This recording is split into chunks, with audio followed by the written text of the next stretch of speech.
28তম battalion সিপাহী পদের 2026 সালের লিখিত পরীক্ষার সিলেবাসটা এবং কোন কোন টপিকসগুলো পড়ে গেলে আমরা পরীক্ষায় ভালো করতে পারবো এবং কত নাম্বারের জন্য পরীক্ষায় প্রশ্ন থাকবে সেগুলো নিয়ে একটু আলোচনা করি, ঠিক আছে কি? আচ্ছা, অনেকে তো আবেদন করছো না? আচ্ছা, ব্যাটালিয়ন আনসারে কম্পিটিশন অনেক বেশি হয়, সেনাবাহিনীর থেকেও বেশি হয়। কারণ সেনাবাহিনীতে 200-300 করে অল্প করে প্রার্থী যায়, কিন্তু ব্যাটালিয়ন আনসারে কয়েকটা জেলা মিলে একদিনে হাজার হাজার প্রার্থী যায়। এই হাজার হাজার প্রার্থীর মধ্যে লিখিত পরীক্ষাটা অনেক গুরুত্বপূর্ণ। লিখিত পরীক্ষা মোট বিষয় হবে 6টা বিষয়ের উপরে। কয়টা বিষয়? 6টা। বাংলা থাকবে 10 নাম্বার, ইংলিশ থাকবে, গণিত থাকবে, সাধারণ জ্ঞান, সাধারণ বিজ্ঞান এবং আইকিউ। এই 6টা বিষয়ের উপরেই 28তম ব্যাটালিয়ন সিপাহী পদের লিখিত পরীক্ষায় প্রশ্ন করা হবে 50 নম্বরের জন্য। কত নাম্বার? 50 নম্বরের জন্য। এখন বাংলাতে কি কি থাকতে হবে? বাংলাতে একটা তোমার দেখা যাবে ছোট আকারে একটা কম্পোজিশন লিখতে দিল বা রচনা লিখতে দিল, ঠিক আছে কি? আচ্ছা, রচনা থাকতে পারে। এরপরে এক কথায় প্রকাশ, বাগধারা, সন্ধিবিচ্ছেদ, বিপরীত শব্দ। এক কথায় প্রকাশ, বাগধারা, সন্ধিবিচ্ছেদ, বিপরীত শব্দ। এরপরে সমার্থক শব্দ। সমার্থক শব্দটা হচ্ছিল একই শব্দের ভিন্নাত্মক রূপ। একই শব্দের ভিন্নাত্মক রূপ কি, ঠিক আছে কি? আবার কখনো কখনো বানান শুদ্ধও আসতে পারে। তোমাকে দেখা গেল 3টা বানান ভুল দিছে, 3টা বানান ভুল দিছে, সেটা আবার ঠিক করে লিখতে হবে। কি বুঝতে পারছি কি? এটার পাশাপাশি আবার বিভিন্ন কবির ছদ্মনাম এবং উপাধি, বিভিন্ন কবির ছদ্মনাম এবং উপাধি, পাশাপাশি বিভিন্ন কবির জন্মসাল এবং মৃত্যুসাল। এই হচ্ছিল তোমার বাংলার সিলেবাস।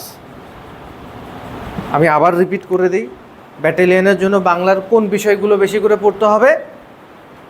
রচনা লেখা প্র্যাকটিস করতে হবে, সাথে ভাব সম্প্রসারণের লেখা প্র্যাকটিস করতে হবে। কি, ঠিক আছে কি?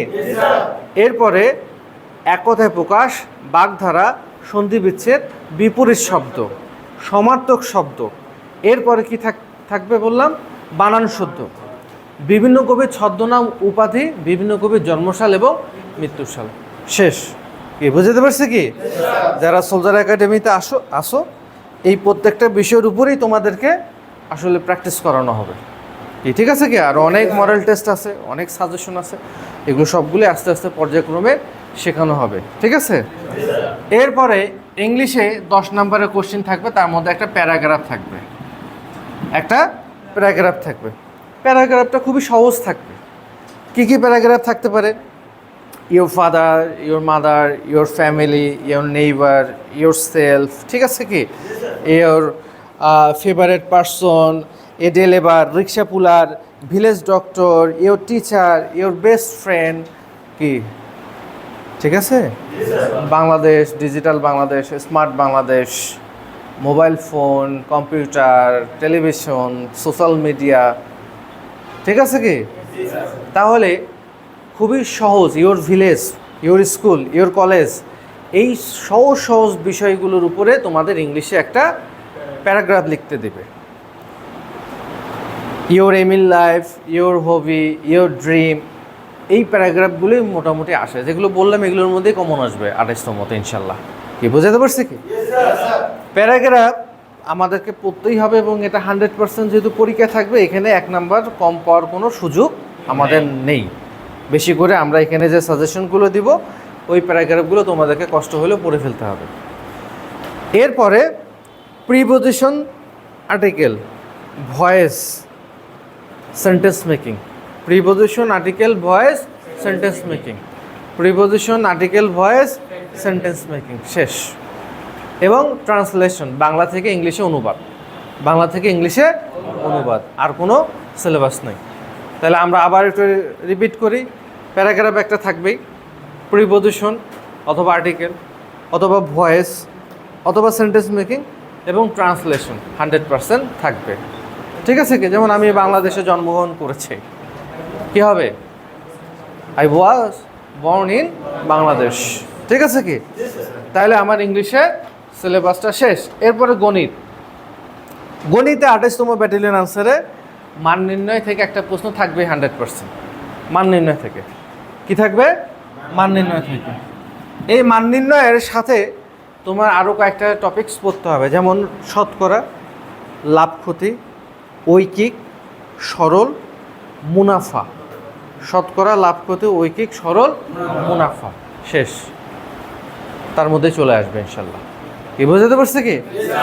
এটার পাশাপাশি বীজগণিতে যে সূত্রগুলো আছে না, অনেক সময় সূত্র লিখতে দেয় যে 3টা সূত্র 3 নাম্বার, সূত্র দিল বলবে যে এই সূত্রটা আপনি লিখেন, 3টা সূত্র 3 নাম্বার। তাহলে বীজগণিতের সূত্রগুলো আমাদেরকে করে ফেলতে হবে আর কি।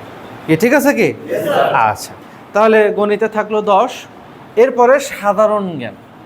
সাধারণ জ্ঞান আন্তর্জাতিক affairs, international affairs, Bangladesh affairs, অর্থাৎ বাংলাদেশ বিষয় বলে, আন্তর্জাতিক বিষয় বলে, এইগুলো নিয়ে আসলে প্রশ্ন আসবে। বাংলাদেশের চলমান ঘটনা বলি, বিশ্বের চলমান ঘটনা বলি, বাংলাদেশের এবং অন্যান্য দেশের বিভিন্ন দেশের রাজধানী, মুদ্রার নাম, প্রধানমন্ত্রীর নাম, সদর দপ্তর, বিভিন্ন সংস্থার, ঠিক আছে কি? এরপরে এব্রিভিয়েশনগুলো আসতে পারে। এরপরে হলো কোন বাহিনীর প্রধানকে, সেটা আসতে পারে। স্লোগানগুলো আসতে পারে। এরপরে মুক্তিযুদ্ধ বিষয়ে সম্পর্কিত প্রশ্ন আসতে পারে, ভাষা আন্দোলন সম্পর্কিত প্রশ্ন আসতে পারে। কি ক্লিয়ার?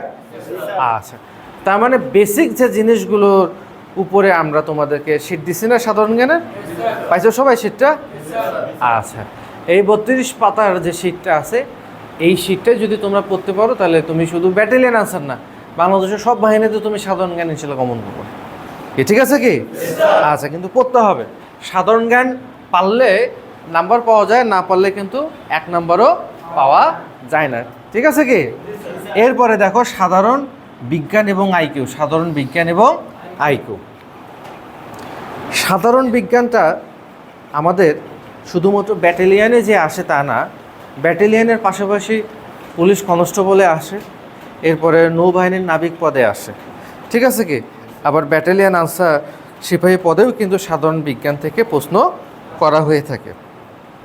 এই সাধারণ বিজ্ঞানের প্রশ্নগুলো আমাদেরকে পড়তে হবে ক্লাস 8 এবং 9, 10-এ যে সাধারণ বিজ্ঞান বই ছিল সেখান থেকে পড়তে হবে। এখন তোমাদের তো আর ক্লাস 8, 9, 10-এর বই পড়ার দরকার নেই। তোমরা যেহেতু সোলজার একাডেমির স্টুডেন্ট, তোমাদেরকে 2-3টা শিট দেবো, লেকচার শিট, সেটা মুখস্থ করলেই তুমি ইনশাল্লাহ কমন পাবা।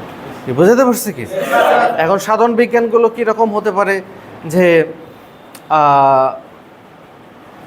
বৈদ্যুতিক বাল্ব কে আবিষ্কার করছে, ইন্টারনেট কে আবিষ্কার করছে, এরপরে সংশ্লেষণ প্রক্রিয়াটা কী জিনিস, ঠিক আছে কি? তারপরে হলো পৃথিবীতে গ্রহ উপগ্রহ সংখ্যা কয়টি, হ্যান ত্যান অনেক কিছু, এইসব বিষয় নিয়ে আসলে বেসিক জিনিসগুলোর উপরে আসবে। কি বোঝা গেছে? মানবদের হাড়ের সংখ্যা কয়টি, মানবদের রক্তকণিকা কয়টি, কোন রক্তকণিকার কী কাজ, হ্যান ত্যান এগুলোই আসবে।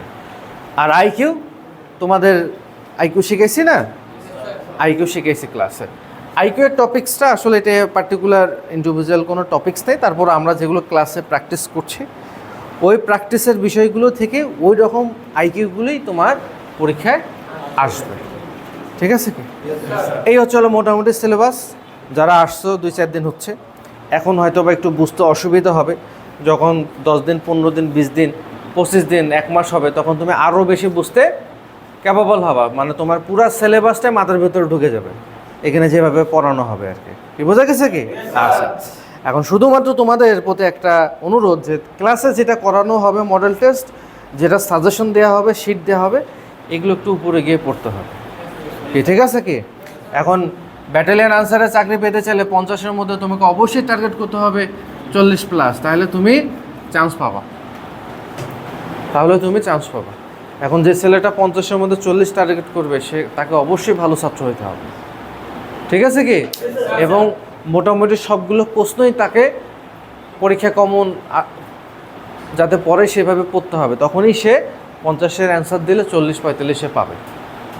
ঠিক আছে কি?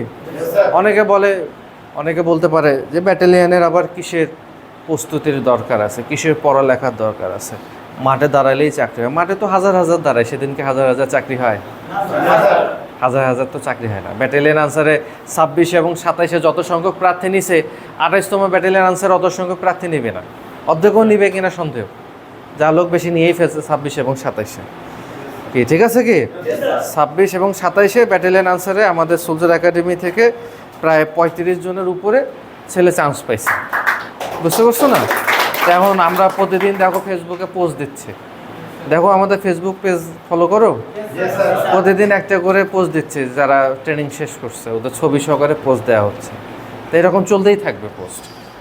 সো যারা মনে করে ব্যাটালিয়ন আনসার খুবই দুর্বল, এখানে কোনো মেডিকেল ফিট হওয়ার কোনো ব্যাপার নাই, শারীরিক ফিটনেসের কোনো ব্যাপার নাই, লিখিত পরীক্ষা আবার কিসের প্রস্তুতি, ভাইবা পরীক্ষা আবার কিসের প্রস্তুতি, মাঠে দাঁড়ালেই চাকরি হবে, তারা বোকার রাজ্যে বাস করতেছে, তারা বোকার রাজ্যে বাস করতেছে। ঠিক আছে কি? এই বোকার রাজ্যে ডিজিটাল যুগে এসে বাস করা যাবে না, লোকের কথায় কান দেওয়া যাবে না, দালাল প্রতারক ধরে মাঠে যাওয়া যাবে না, তাহলে তোমার লাইফটা হেল হবে। যোগ্যতা বাড়াও, পরিশ্রম করো, মাথার ভিতরে জ্ঞান অর্জন করে যাও। এরা তোমার সাথে বিট্রিয়া করবে না, করবে? বিট্রিয়া তারাই করতে পারে যাদের তুমি ধরছো, টাকা দিছো, দালাল ধরছো, মাধ্যম ধরছো, তারা পালায় যেতে পারে।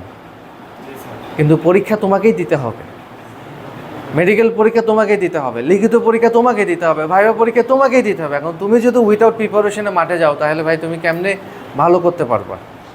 ভালো করা যাবে? তোমাকে এখন ধরো একটা BMW গাড়ি এনে দিলাম, চাবি দিলাম, যাও গাড়িটা তোমার, চালায় যাইতে পারলে তোমার গাড়ি। আর তুমি যদি গাড়ি চালাও না জানো, তাহলে মূল্যবান জিনিসটা হাতে দিলেও কি তুমি পাবা? পাবা না। তোমাকে গাড়ি চালাটা ড্রাইভ করা শিখতে হবে। ঠিক সরকারি চাকরি যেমন একটা সোনার হরিণ, এই সোনার হরিণ সবাই ধরতে পারে না।